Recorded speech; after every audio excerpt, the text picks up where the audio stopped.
शुरू करते हैं। देखिए, सबसे पहले 85 नंबर का क्वेश्चन। प्रभा एक सुशील कन्या है, वाक्य में विशेष्य है। तो देखिए, ये क्वेश्चन काफ़ी ज़्यादा कंफ्यूज कर रहा है सभी को, और अलग अलग टीचर अलग अलग आंसर मान रहे हैं इसका। कुछ लोग बता रहे हैं कि प्रभा होगा, कुछ बता रहे हैं कन्या होगा विशेष्य।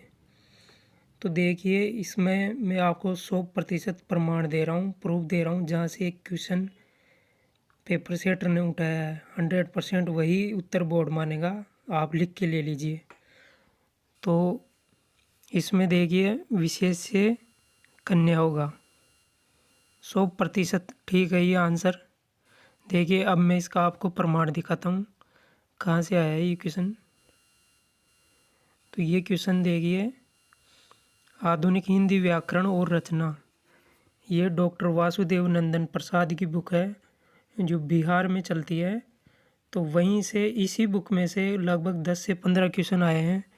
तो इसी बुक में से पेपर सेटर ने क्वेश्चन उठाया है 10 से 15 क्वेश्चन, कम से कम 10 से 15 क्वेश्चन यहीं से आए हैं।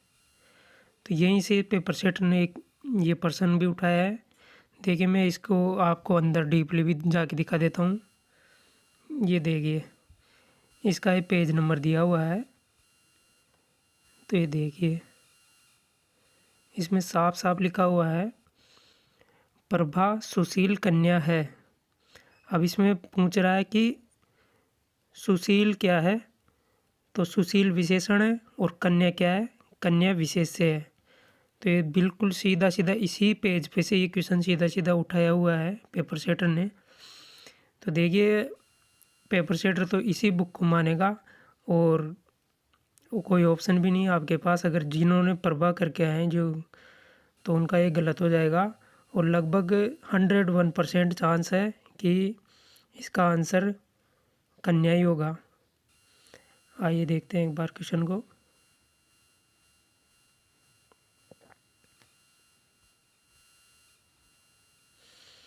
तो इसका आंसर कन्या होगा।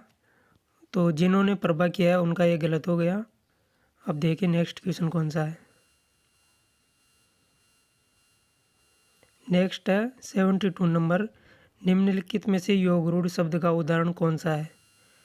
तो देखिए, योग रूढ़ शब्द वो होते हैं जिनमें तीसरा या भिन्न अर्थ प्रकट होता है।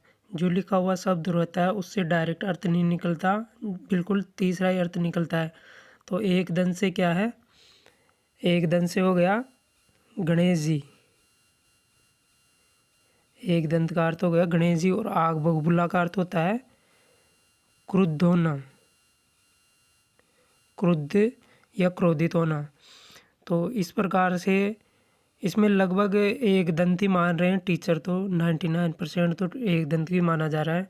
मगर फिर आग बबूला पर निगाह डाले अपन, तो आग बबूला भी तीसरा अर्थ दे रहा है, जैसे क्रुद्ध होना या गुस्सा होना। तो इसका सबूत भी देखिए, मैं दिखाता हूँ आपको।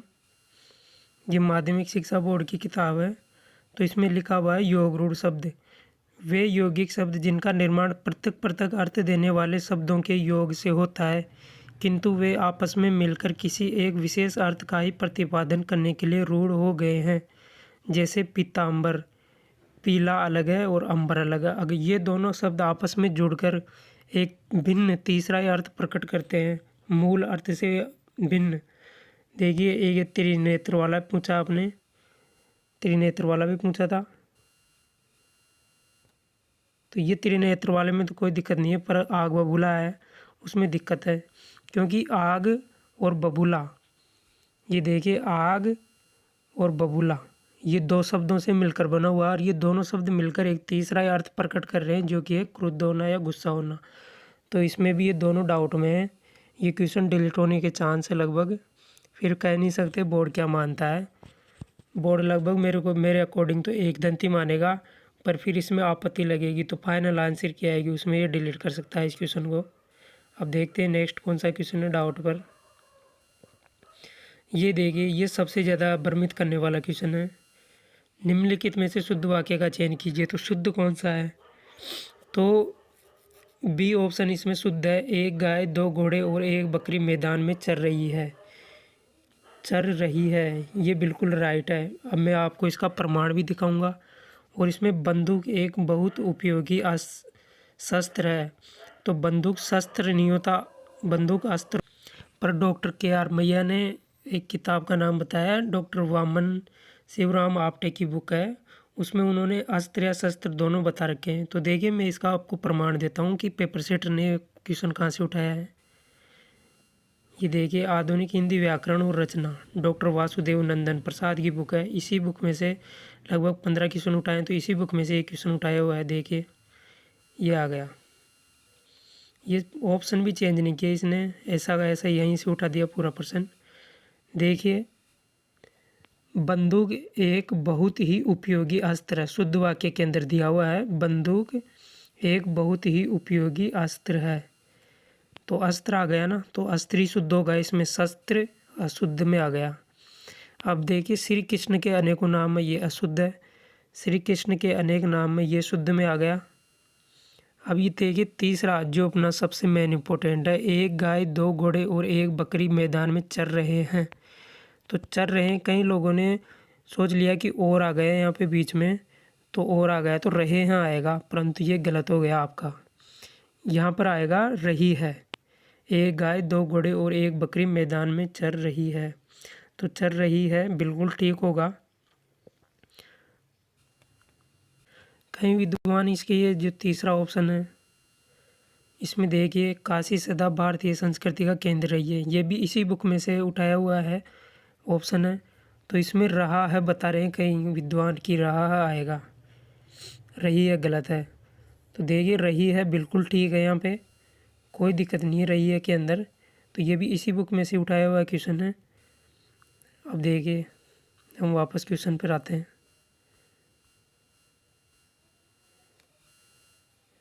तो इसमें बिल्कुल ठीक है 68 में बी ऑप्शन, एक गाय, 2 घोड़े और 1 बकरी मैदान में चल रही है।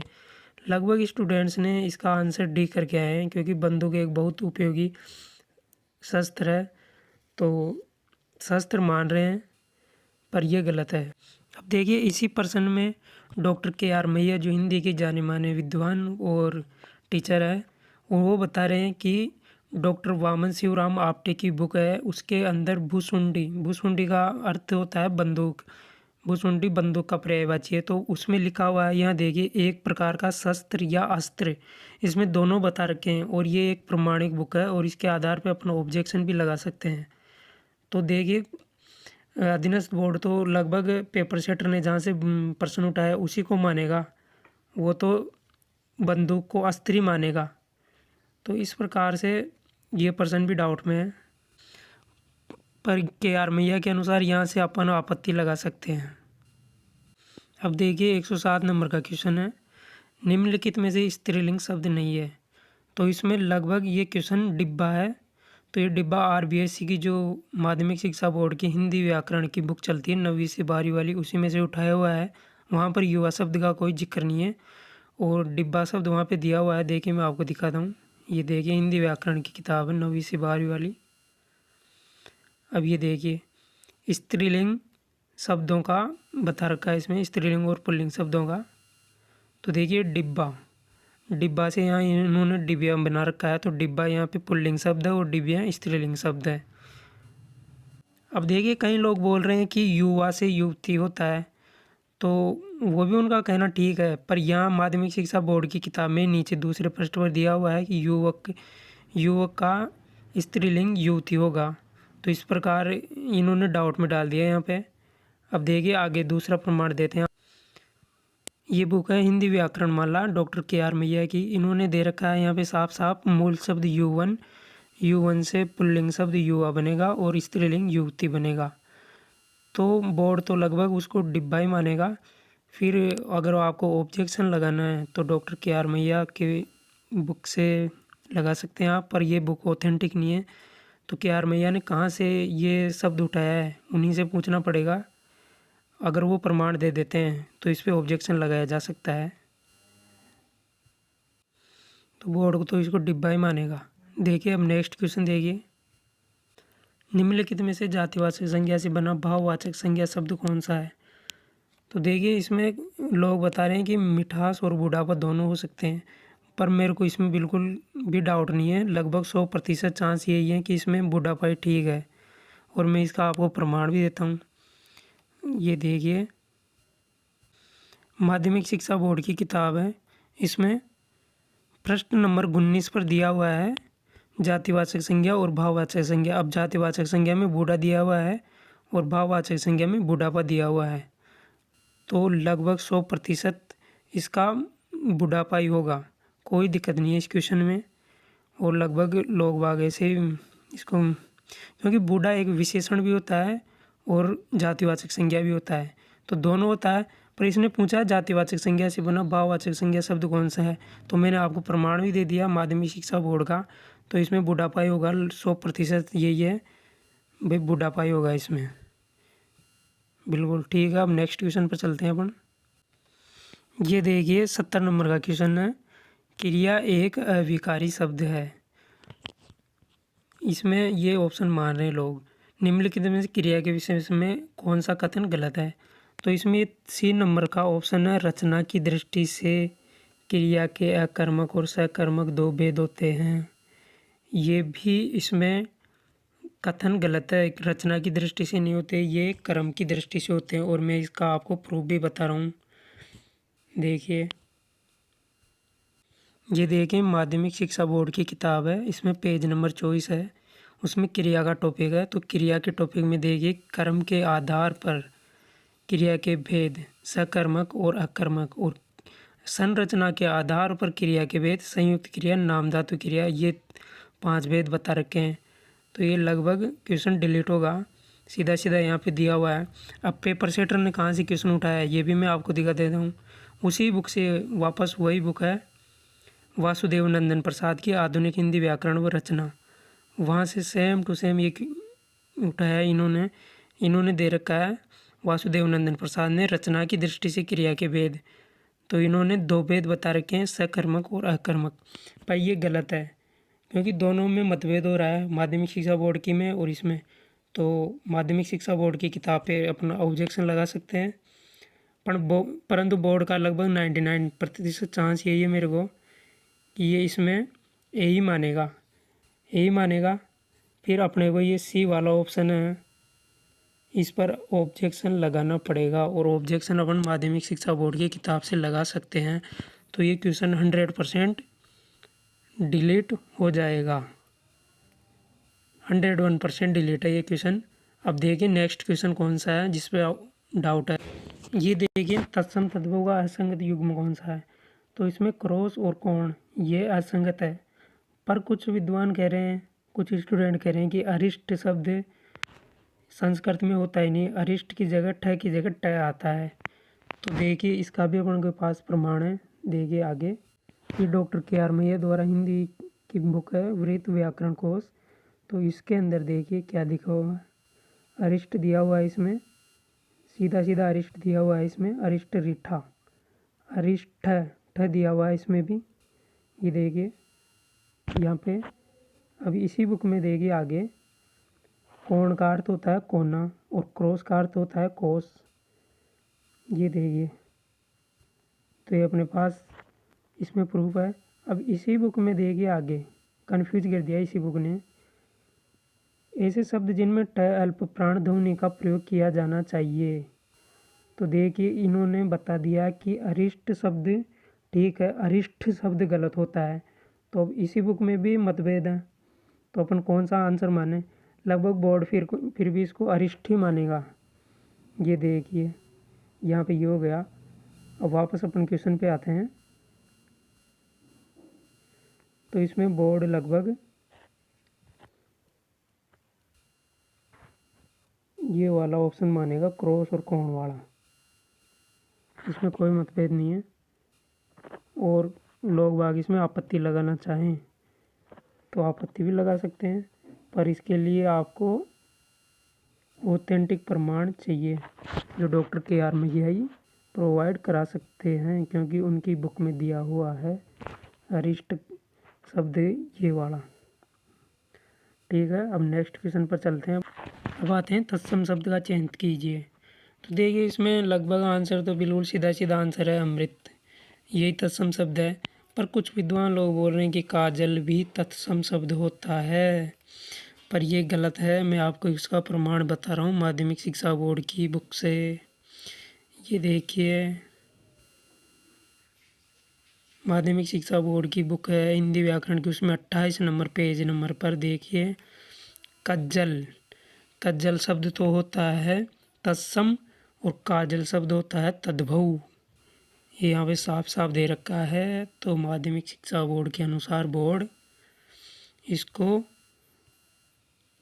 अमृत ही मानेगा तत्सम में, काजल तद्भव में गया, यही है, ये तद्भव। तो ये आपके पास प्रमाण है इसका। तो ये क्वेश्चन में कोई दिक्कत नहीं है, बिल्कुल अमृत इसका 100% बिल्कुल ठीक आंसर है। अब देखिए नेक्स्ट कौन सा क्वेश्चन है डाउटफुल। ये है 90 नंबर का क्वेश्चन, निम्नलिखित में से मुहावरा और उसका अर्थ सुमेलित नहीं है। तो देखिए ए नंबर का है कलेजे पर सांप लौटना। तो यही इसमें सुमेलित नहीं है, क्योंकि कलेजे पर सांप लौटने का अर्थ होता है ईर्ष्या करना। ईर्ष्या करना, नफरत करना नहीं होता, ईर्ष्या करना होता है। ईर्ष्या करना और नफरत करना में रात दिन का अंतर है। अब देखिए लोग बाग बता रहे हैं कि इसका सी ऑप्शन भी ठीक है। सी ऑप्शन पे भी डाउट बता रहे हैं, क्योंकि देवता कूच करना का अर्थ तो नहीं होता घबरा जाना, पर ये बिल्कुल ठीक है। देवता कूच करने का अर्थ होता है घबरा जाना ही होता है, बिल्कुल ठीक है। मैं आपको इसका ऑथेंटिक प्रमाण भी बता रहा हूँ। पर इसमें एक कन्फ्यूजन कहाँ से उत्पन्न हुई, देखिए यह है माध्यमिक शिक्षा बोर्ड आरबीएससी की बुक हिंदी व्याकरण की। इसमें 135 नंबर पर पेज नंबर है, उस पर दिया हुआ है मुहावरे। उस पर देखिए कूच करना, कूच करने का या अर्थ बता रखा है यहाँ पे चले जाना। कूच करने का अर्थ है यहाँ पे चले जाना। पर लोग बाग ये समझ नहीं रहे कि वहाँ अपने को पूछ रहा है देवता कूच कर जाना। कूच कर जाना में और देवता कूच कर जाना में रात दिन का फ़र्क है। लोग बाग इसी को एक ही मान रहे हैं कि हम ऑब्जेक्शन लगा देंगे, पर ऑब्जेक्शन कैसे लगाओगे। ये अब मैं इसका आपको देवता कूच कर जाने का बिल्कुल ऑथेंटिक प्रमाण बता रहा हूँ, कहाँ से उठाया हुआ है। ये देखिए,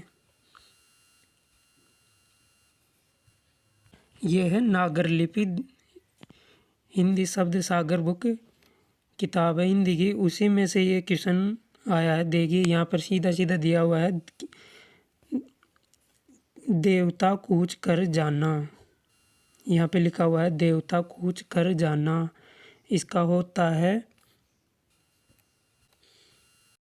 ये मैं आपको जूम करके बताता हूँ, होश हवास जाते रहना, होश हवास जाते रहना, या भय या किसी और कारण से स्तंभित हो जाना, भय या किसी और कारण से स्तंभित हो जाना। तो ये बिल्कुल ठीक है, कोई दिक्कत नहीं है इसमें, इस प्रश्न में। देवता कूच कर जाना का अर्थ बिल्कुल ठीक है, घबरा जाना। और इसमें यही होगा, कलेजे पर सांप लौटना का अर्थ होता है ईर्ष्या करना, और ये नफरत करना इसमें नहीं होगा। तो यही राइट ऑप्शन है, इसमें कोई दिक्कत नहीं है, कोई ऑब्जेक्शन नहीं आएगा, ना तो डिलीट होगा, बिल्कुल ठीक आंसर है। अब चलते हैं नेक्स्ट क्वेश्चन पर। अब देखिए 48 नंबर है, 25% आरक्षित सीटों में से कितनी प्रतिशत सीटें अनुसूचित जाति व अनुसूचित जनजाति के लिए के अतिरिक्त असुविधाग्रस्त समूह वर्ग के बच्चों के लिए आरक्षित की गई है। तो इसमें 16% बिल्कुल ठीक है। कई बड़े बड़े विद्वान इसका आंसर नहीं पता हुआ है, पर यह बिल्कुल लिखा हुआ आरटी का जो एक्ट है वहाँ पर आराम से देख सकते हैं आप। मैं आपको इसका प्रूफ भी बता दूंगा। तो इसमें बिल्कुल ठीक आंसर है 16%। 16% ही सही होगा, क्योंकि 1.5% तो है एसटी के लिए और 7.5% है इसमें एससी के लिए। और इनके अलावा ये देखिए 7.5 प्लस 1.5 मिलकर कितने होते हैं 9%, और 9 प्लस 16 कितने हो गए 25%। तो इस प्रकार 25% में से 16% सीटें असुविधाग्रस्त समूह वर्ग के बच्चों के लिए आरक्षित की गई। अब इसका प्रूफ देख लीजिए आप। ये है आरटी एक्ट है, उसी के अंदर से वहीं से उठाया मैंने ऑनलाइन वेबसाइट से। ये देखिए 16% सीट सेल भी provided to other categories of children belonging to disadvantage group. असुविधाग्रस्त बच्चों के समूह को 16% सीटें प्रदान की जाएगी। 7.5% तो यहाँ पर सीटें एससी को और 1.5% सीटें एसटी को दी जाएगी। अब देखिए इसी का हिंदी ट्रांसलेशन देखते हैं अपन। ये देखिए सीधा सीधा यहाँ पे भी लिखा हुआ है हिंदी में ट्रांसलेशन। अनुसूचित जनजाति के बच्चों को 7.5% 25% में से और 1.5% सीटें अनुसूचित जनजाति के बच्चों को प्रदान की जाएगी। शेष 16% सीटें ये देखिए वंचित समूह या असुविधाग्रस्त समूह के बच्चों की श्रेणियों को प्रदान की जाएगी। तो इसका आंसर, इस क्वेश्चन का आंसर 101% 16% है। इसमें कोई दिक्कत नहीं है और ना ये क्वेश्चन डिलीट होगा। और इसका आंसर जिन्होंने सी करके आए हैं लोग, उनका बिल्कुल ठीक है। और जो कोई अदर ऑप्शन लगभग बच्चे बता रहे थे कि हमने इसमें 7.5 किया है, तो 7.5 इसका गलत है, ये एससी के लिए है। तो आइए देखते हैं अब नेक्स्ट क्वेश्चन कौन सा है। ये देखिए मोंटेसरी विधि वाला। कार्ड पर लिखे शब्दों का चित्रों के साथ मिलान करने का कार्य किस विधि में किया जाता है? तो इसका सीधा सीधा 100% राइट आंसर है साहचर्य विधि। इसमें कोई भी कन्फ्यूजन नहीं है, बिल्कुल 1% भी कन्फ्यूजन नहीं है। लोग बता रहे हैं कि इसका मोंटेसरी विधि होगा, क्योंकि साहचर्य विधि को मोंटेसरी विधि कहते हैं। पर जिन लोगों ने मोंटेसरी विधि करके आए हैं वही इस पर ऑब्जेक्शन लगा रहे हैं। उनका बस चले तो हर क्वेश्चन को डिलीट करवा दें। जिन बच्चों के जो क्वेश्चन गलत हो रहा है वो उसी क्वेश्चन को कहीं से भी ढूंढ डांट के मतलब गलत करवाने के ऊपर आपदा है कि मतलब ऑब्जेक्शन लगा सकें। पर इसमें कोई भी दिक्कत नहीं है। इस क्वेश्चन में आपको इसका प्रूफ मैं बता रहा हूँ अभी। देखिए ये देखिए फर्स्ट रैंक की जो किताब है शिक्षण विधियों की, उसी में से मैंने ये उठाया है। तो इसमें लिखा हुआ है साहचर्य विधि। तो साहचर्य विधि का आविष्कार मैडम मोंटेसरी ने किया। तो इसमें कहाँ लिखा हुआ है कि साहचर्य विधि को मैडम मोंटेसरी विधि कहा जाता है?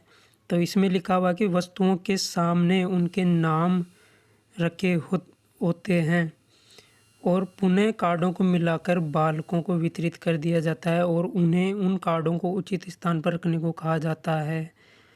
तो बालक अपनी बुद्धि का प्रयोग कर कार्डों को यथास्थान रखने का प्रयत्न करते हैं। तो इसमें ये साहचर्य विधि यही है जो अपने क्वेश्चन में आया था। देखिए मैं दिखाता हूँ आपको। अपना क्वेश्चन था कार्ड पर लिखे शब्दों का चित्रों के साथ मिलान करना। तो देखिए इसमें लिखा हुआ है वस्तुओं के सामने उनके नाम से कार्ड रखे हुए होते हैं। तो यही इसका ठीक आंसर है साहचर्य विधि। अब मैं आपको मोंटेसरी विधि भी बताता हूँ इसी बुक में से। ये है इसी बुक में है ये मोंटेसरी विधि भी। फर्स्ट रैंक की किताब है। देखिए फर्स्ट रैंक की किताब है, फर्स्ट रैंक पब्लिकेशन की शिक्षण विधियों की किताब है। इसी में से देखिए मोंटेसरी विधि, ये देखिए आप। अब इसमें मोंटेसरी विधि में आप पूरा पढ़िए इसको। इसमें बालकों को खेल द्वारा स्वतंत्रतापूर्वक शिक्षा ग्रहण करने के अवसर प्रदान किए जाते हैं। तो अब नीचे देखिए मोंटेसरी विधि के उपकरण और साधन होते हैं। खेल खेल में शिक्षा और करके सीखना और मांसपेशियों और ज्ञानेंद्रियों को प्रशिक्षित करना। अब इसमें कहाँ लिखा हुआ है कि चित्रों के सामंजस्य से पढ़ाते हैं इसमें। अब ये देखिए यहाँ पर, ये देखिए आप, इसमें चिकने सादे कागज़ पर सैंड पेपर से बने अक्षरों के कार्डों को चिपकाकर अक्षरों की आकृति को समझने का अवसर प्रदान किया जाता है। जैसे अपन ब्रेल लिपि वाले बच्चे, जो अंधे बच्चे होते हैं, उनको ब्रेल लिपि के लिए जो अक्षर होते हैं उनको हाथ की उंगलियों से पढ़ाते हैं, उसी प्रकार इसमें जो ज्ञानेंद्रियाँ अपनी उनके माध्यम से शिक्षा दी जाती है। तो ये बिल्कुल अलग है। तो ये साहचर्य विधि अलग है और मोंटेसरी विधि अलग है। मोंटेसरी विधि में मांसपेशियों और ज्ञानेंद्रियों को प्रशिक्षित किया जाता है खेल खेल में शिक्षा और करके सीखने के द्वारा। और ये दोनों अलग विधियां हैं और लोग बाग इसको एक ही बता रहे हैं कि ये दोनों एक ही चीज़ है, लेकिन ये दोनों अलग अलग दी हुई है। यहाँ पे एग्जामिनर इतना कोई पागल थोड़ी है कि दोनों को वो जानबूझकर दोनों को यहाँ पे देगा। वो जानता है कि आप कंफ्यूज होंगे इस क्वेश्चन में, वो आपको कंफ्यूज करने के लिए क्वेश्चन पूछ रहा है, क्योंकि उसको भी पता है कि लोग बाग मोंटेसरी विधि को और साहचर्य विधि को एक ही मान लेते हैं, लेकिन दोनों अलग अलग हैं। तो इसका 101% आंसर होगा साहचर्य विधि। इसमें कोई कन्फ्यूजन नहीं है। जिन्होंने साचर्य विधि किया है उनके बिल्कुल राइट है ये क्वेश्चन, और बोर्ड भी यही मानेगा इसका आंसर। अब देखते हैं नेक्स्ट कौन सा क्वेश्चन है जिस पर डाउट है। ये देखिए, बीकानेर राज्य प्रजा परिषद की स्थापना कब हुई? तो लोग बाग इसका आंसर बता रहे हैं कि इसमें तो 1936 है, क्योंकि हमने तो उस किताब में देखा था, फलानी किताब में देखा था RBS की, उस किताब में 1936 लिखा हुआ, उसमें बीकानेर राज्य लोक परिषद उसमें ये लिखा हुआ, वहाँ पर प्रजा परिषद कहीं लिखा हुआ नहीं है, वहाँ पर लोक परिषद लिखा हुआ है, और वहाँ पर राज्य भी नहीं लिखा हुआ, ये है, वहाँ पर डायरेक्ट लिखा हुआ है बीकानेर लोक परिषद। तो उसकी स्थापना बता रही कि उस RBS की बुक में 1936 में। और इसका मैं आपको प्रूफ बताता हूँ डायरेक्ट, 1942 कैसे सही है इसका आंसर बिल्कुल। ये देखिए नेक्स्ट आपको बताता हूँ। ये है राजस्थान का इतिहास, संस्कृति, परंपरा एवं विरासत, हिंदी ग्रंथ अकादमी की बुक है, डॉक्टर हुक्म चंद चंद और नारायण माली की। इसमें देखिए आपको 271 पेज नंबर है, इस पर साफ साफ सीधा सीधा लिखा हुआ है 271 पेज नंबर पर। ये देखिए, जूम कर देता हूँ मैं एक बार।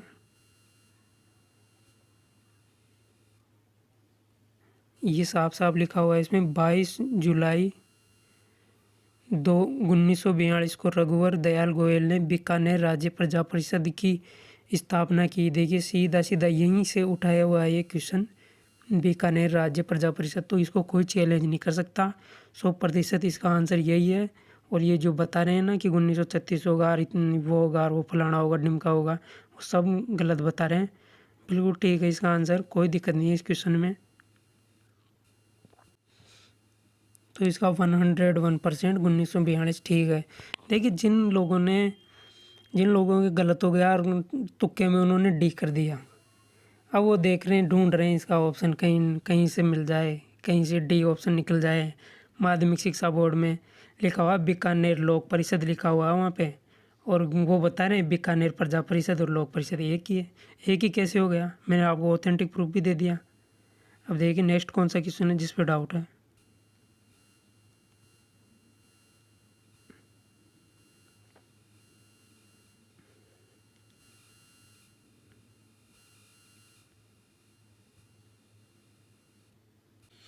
तो ये देखिए 59 क्वेश्चन है। अगर अनुसूचित जाति वर्ग के लिए आरक्षित सीटों के लिए समुचित मात्रा में आवेदन प्राप्त न हो तो किस वर्ग से भरा जाएगा? तो ये क्वेश्चन काफ़ी ज़्यादा डाउटफुल है, क्योंकि पर्सन किसके संबंध में पूछ रहा है ये स्पष्ट नहीं है। किस चीज़ के, ये RT के बारे में पूछ रहा है, या भर्तियों में आरक्षण के पूछ रहा है, या किस चीज़ के बारे में पूछ रहा है, ये कोई कन्फर्म नहीं है अभी तक। लोग बाग इसका आंसर बता रहे हैं सामान्य होगा, कुछ विद्वान टीचर बता रहे हैं अन्य पिछड़ा वर्ग OBC होगा, कुछ बता रहे हैं अनुसूचित जनजाति, कुछ बता रहे हैं अनुसूचित जाति बैकलॉग होगा, तो उसी से भरा जाएगा। तो इस क्वेश्चन का कोई फिक्स आंसर नहीं है अभी तक। बोर्ड क्या मानता है इस आंसर को, यह बोर्ड के ऊपर निर्भर करता है।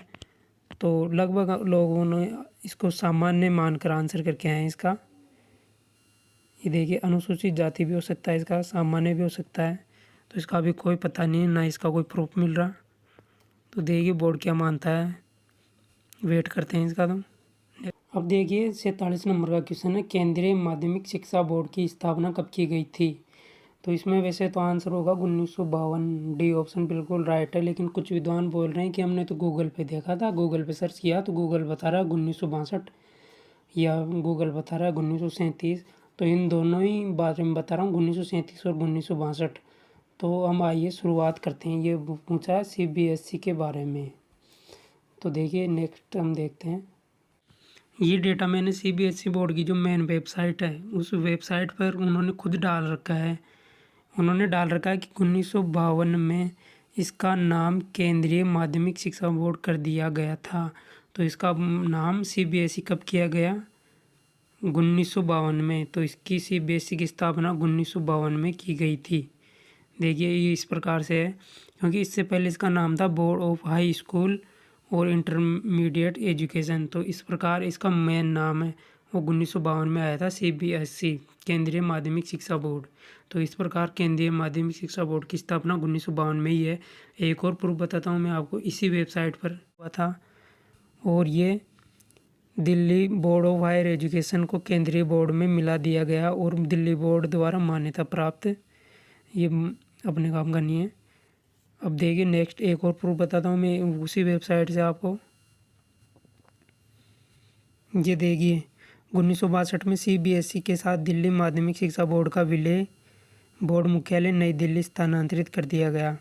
तो पहले इसका मुख्यालय था अजमेर, फिर 1962 में विलय करके इसका मुख्यालय स्थानांतरित कर दिया गया दिल्ली। तो इसकी स्थापना कब हुई? 1952। तो इस क्वेश्चन में कोई भी डाउट नहीं रखना चाहिए आपको, बिल्कुल ठीक क्वेश्चन है ये, कोई दिक्कत नहीं है। 1900% आंसर है इसका। अब जिन लोगों का गलत हो गया वो देख रहे हैं कि ये कहीं से मिल जाए अपने को, डिलीट करवा दें इसको, तो ये डिलीट नहीं होगा। बिल्कुल 100% राइट आंसर इसका 1952 ही है और ये बिल्कुल ठीक है। अब देखिए नेक्स्ट कौन सा क्वेश्चन है। ये है सबसे विवादास्पद क्वेश्चन जो हर लड़के के गलत हुआ है, लगभग 99% लोगों के गलत क्यों हुआ है, क्योंकि इंग्लिश में कोई नहीं पढ़ता, इतना टाइम मिलता भी नहीं है कि अपन इंग्लिश में पढ़ सके क्वेश्चन को। तो सब हिंदी में पढ़ते हैं, क्योंकि एक एक क्वेश्चन को हिंदी में पढ़ने इंग्लिश में पढ़ने लग गए तो इतना टाइम मिलता नहीं वहाँ पे। ये देखिए वर्ष 2011 की जनगणना अनुसार राजस्थान में वह जिला जहाँ शहरी जनसंख्या सर्वाधिक है। हिंदी में तो शहरी जनसंख्या पूछ रहा है, सर्वाधिक नॉर्मल शहरी जनसंख्या, और इंग्लिश में इसी क्वेश्चन में परसेंटेज पूछ लिया इसने। तो परसेंटेज के अनुसार तो कोटा निकल रहा है इसका आंसर, और शहरी जनसंख्या नॉर्मल तो जयपुर है उसके अनुसार सबसे ज़्यादा। तो देखिए इसका मैं आपको प्रूफ भी देता हूँ। ये दीनदयाल पब्लिकेशन की बुक है, इसमें दिया हुआ है पेज नंबर 300 पर, वो लेखक होशियार सिंह है इसके। तो इसमें दिया हुआ है पेज नंबर 300 पर, ये देखिए राजस्थान में सर्वाधिक शहरी जनसंख्या वाला जिला है जयपुर। इसमें 34.71 लाख जनसंख्या है राजस्थान में जयपुर की। और तीसरे स्थान पर आता है फिर कोटा। तो कोटा की 11.76 लाख ही है। फर्स्ट स्थान पर तो आ गया जयपुर। अब इसमें प्रतिशत पूछा जाए तो प्रतिशत के अनुसार तो फिर कोटा है, क्योंकि कोटा में 60.31% और जयपुर में 52.40% है। पर कुछ विद्वान हैं जो देखिए, अब आगे देखिए मैं आपको और देता हूँ प्रूफ। ये है माध्यमिक शिक्षा बोर्ड की 8th क्लास की राजस्थान जीके की बुक। अब इसमें देखिए क्या दिया हुआ है। लोग बता रहे हैं कि इसके अनुसार हम तो इसी को लगाएंगे, इसमें तो नॉर्मल जनसंख्या में भी कोटा ही दिया हुआ है नगरीय में, और प्रतिशत नहीं है इसमें, नॉर्मल भी हिंदी वाला भी कोटा ही आएगा उसमें। तो मैं उनको बताना चाहता हूँ कि ये इसमें मिसप्रिंट हुआ है, क्योंकि देखिए क्योंकि इस किताब में देखिए यहाँ पे लिखा हुआ है राजस्थान में सर्वाधिक नगरीय जनसंख्या कोटा जिले में है, कोटा जिले में है, जबकि डूंगरपुर में सबसे कम। ये छोड़ो, अपने को नहीं होता। तो राजस्थान में सर्वाधिक ये कोटा बता रहा है यहाँ पे, तो ये कोटा यहाँ पे गलत होगा, क्योंकि कोटा में सर्वाधिक जनसंख्या नहीं है। यहाँ पे प्रतिशत की दृष्टि से देखें तो प्रतिशत की दृष्टि से कोटा ठीक है, पर यहाँ इसने प्रतिशत या तो प्रतिशत लगाना भूल गए यहाँ पे ये, या फिर ये मिसप्रिंट हो गया ये क्वेश्चन, क्योंकि और इसने यहीं से क्वेश्चन उठाया मेरे हिसाब से, यहीं से क्वेश्चन उठाया इसने पेपर सेटर ने। तो मेरे अकॉर्डिंग तो लगभग ये क्वेश्चन डाउट की श्रेणी में है। लोग बोल रहे हैं कि हिंदी वाले वर्जन और इंग्लिश वाले वर्जन में जब कन्फ्यूजन रहता है तो इंग्लिश वाले वर्जन को माना जाता है। पर मैं उन्हें बताना चाहता हूँ कि जब यहाँ पर परसेंटेज तो दिया ही हुआ नहीं है, यहाँ पे प्रतिशत अगर होता और लोग बागों की समझ में नहीं आता, वो कन्फ्यूजन रहता समझने में, जब कह सकते थे कि इंग्लिश वाले वर्जन को माना जाएगा। पर यहाँ पे तो सीधा सीधा परसेंटेज को खा गया, ये प्रतिशत को यहाँ पे बिल्कुल दिया ही नहीं। तो ये डाउट वाला है क्वेश्चन, और ये 100% डिलीट होगा ये। अब नो टेंशन रहे इसमें, मुझे पता है इसमें बोर्ड कोटा ही मानेगा बाद में ऑब्जेक्शन लगाने पर, जयपुर और कोटा। देखते हैं बोर्ड क्या मानता है इसका, पर लगभग चांस है इसके डिलीट हो गए 100%। अब देखिए नेक्स्ट कौन सा क्वेश्चन है। ये देखिए 27 नंबर का क्वेश्चन है। राजस्थानी में रामायण रचनाकार है, तो इसमें 100% आंसर मेहाजी है। लोग बता रहे हैं कि इनमें हनुवंत सिंह किंकर होगा, हनुवंत सिंह किंकर होगा इसका आंसर, पर हनुवंत सिंह किंकर तो ऑप्शन में ही नहीं है। अगर ऑप्शन में होता हनुवंत सिंह किंकर तो आप हनुवंत सिंह किंकर को मान सकते थे, भाई जो हनुवंत सिंह किंकर है वो ऑप्शन में है ही नहीं, है ही नहीं ऑप्शन में। अगर ऑप्शन में होता तो आप उसको मान सकते थे। देखिए मैं आपको प्रूफ भी बताता हूँ। ये क्वेश्चन आया हुआ है अधीनस्थ बोर्ड के JEN डिप्लोमा का पेपर हुआ था। राजस्थानी रामायण का रचनाकार किसे माना जाता है? तो ये इसमें समय सुंदर। अब इसमें मेहाजी ऑप्शन नहीं दिया, अगर इसमें मेहाजी ऑप्शन देता तो ये क्वेश्चन भी डिलीट हो जाता, क्योंकि राजस्थानी रामायण एक ही थोड़ी है। राजस्थान रामायण दो कई लेखकों द्वारा लिखी हुई है, जरूरी थोड़ी है एक ही हनुमंत सिंह किंकर द्वारा लिखी हुई है। तो मेहाजी ने भी लिखी है, समय सुंदर जी ने भी लिखी है और हनुमंत सिंह किंकर ने भी लिखी है। ये देखिए लोग बाग इसके लिए बोल रहे हैं कि ये दीनदयाल पब्लिकेशन की बुक है। इसमें हनुमंत सिंह किंकर दिया हुआ है, पेज नंबर 242 है, होशियार सिंह लेखक है इसके। तो इसमें राजस्थानी भाषा में रामायण के रचयिता हनुमंत सिंह किंकर। तो मैं उनको बता देना चाहता हूँ जो ये हनुमंत सिंह किंकर दिया हुआ है तो ये ऑप्शन में ही नहीं है वहाँ पे। अगर ये ऑप्शन में होता तो आप बोल सकते थे, क्योंकि राजस्थानी रामायण तो कई जनों द्वारा, कई लेखकों द्वारा लिखी गई है, अलग अलग लेखकों द्वारा अलग अलग राजस्थानी रामायण लिखी गई है। तो इसमें देखिए यहाँ पे समय सुंदर जी हैं। तो देखिए इसका 101% आंसर मेरा जी होगा, कोई टेंशन की बात नहीं है इस क्वेश्चन में। देखिए नेक्स्ट कौन सा क्वेश्चन है। अब देखिए कोबोल में CO क्या दर्शाता है? तो देखिए CO यानी होता है कॉमन बिजनेस। CO का मीनिंग होगा यहाँ पे कॉमन, CO, क्योंकि यहाँ पे बीच का बिजनेस खा गया, ये बिजनेस खा गया और ये इसने बिजनेस कहीं भी ऑप्शन में भी नहीं दिया और कॉमन, ओनली कॉमन भी ऑप्शन में नहीं दिया इसने। तो इस प्रकार से इस ऑप्शन में भी डाउट है, पर लगभग इसका आंसर मेरे को भी जो कॉमन ओरिएंटेड है वही मानेगा, वो और देख लेना, क्योंकि सबसे सही इन 4 ऑप्शन में से सबसे सही उत्तर यही है। इतना सा कॉमन सेंस तो हमें भी होना चाहिए कि CO यहाँ पे दे रखा है और इसमें कॉमन नहीं दे रखा किसी भी ऑप्शन में, और कॉमन ओरिएंटेड भी होता है, ओरिएंटेड यहाँ आ रहा है, ये देखिए ओरिएंटेड यहाँ पे आ रहा है। तो हम अपने कॉमन सेंस से इसका आंसर कॉमन ओरिएंटेड करके आएंगे। अब लोग बाग बताए ना कि इस पर भी ऑब्जेक्शन लगाएंगे, तो पूरा पेपर ही डिलीट करवा दो ना यार तुम। एक चीज़ करो, हर क्वेश्चन पे तुम्हें ऑब्जेक्शन, हर क्वेश्चन पे ऑब्जेक्शन, ये चीज़ है। तो इसमें बिल्कुल ठीक है कॉमन ओरिएंटेड, और बोर्ड यही आंसर मानेगा, और 99 लगभग 100% बिल्कुल ठीक है ये। और अब ऑब्जेक्शन लगाओगे तो आप कोर्ट के धक्के खाते रहना बाद में, क्योंकि जिनका सिलेक्शन होगा तो ये इसी मतलब B ऑप्शन से हो जाएगा, कॉमन ओरिएंटेड करके हैं सभी। अब देखिए 136 क्वेश्चन है। अदिति प्रातःकालीन कक्षा में जाने के कारण नाश्ता कभी कभी कर पाती है। पेट खाली रहने व पेट में गड़गड़ाहट होने के कारण उसे खाने की इच्छा होती है। यह निम्नलिखित में से किसका उदाहरण है? तो इसका आंसर लगभग सभी टीचर अंतर्नोद बता रहे हैं, लेकिन कुछ टीचर बता रहे हैं कि इसका आवश्यकता भी हो सकता है, क्योंकि एस मंगल की बुक में इसका आवश्यकता भी दिया हुआ है। तो अब देखिए बोर्ड एस मंगल की किताब को क्या प्रमाणिक बुक मानेगा? नहीं मान सकता, मेरे अकॉर्डिंग तो नहीं मान सकता, क्योंकि वो रजिस्टर्ड है या नहीं ये अपने को पता नहीं है। फिर भी बोर्ड तो पहली बार में तो इसका अंतर्नोद मान सकता है। अब देखिए बोर्ड के ऊपर निर्भर इसका आंसर क्या मानता है। 90% चांस तो अंतर्नोद के हैं और 10% चांस इसके आवश्यकता के हैं। तो इस अब देखिए नेक्स्ट कौन सा क्वेश्चन है। ये देखिए कोठारी आयोग के 100% डिलीट है, कोई नहीं रोक सकता इसको डिलीट होने से, 100% डिलीट है। ये भी नहीं, लक्ष्मण सिंह भी, दातार सिंह भी नहीं होता इसमें, प्रभुदान सिंह भी नहीं होता और स्वामी सिंह भी नहीं होता। मेरे अकॉर्डिंग इसमें मिस प्रिंटिंग हुई है टाइपिंग में, क्योंकि दातार सिंह, दौलत सिंह कोठारी की जगह इन्होंने दातार सिंह लिख दिया। तो अब देखिए, अब मैं आपको एक बात बताता हूँ कि ये जो पेपर सेट करने वाला हिंदी का जो पेपर सेट किया है, तो इसके लगभग 15% है। इसने सीधे सीधे ये जो किताब है डॉक्टर वासुदेव नंदन प्रसाद की, इसी बुक से उठाए हैं इन्होंने, और आधुनिक हिंदी व्याकरण और रचना इस बुक का नाम है।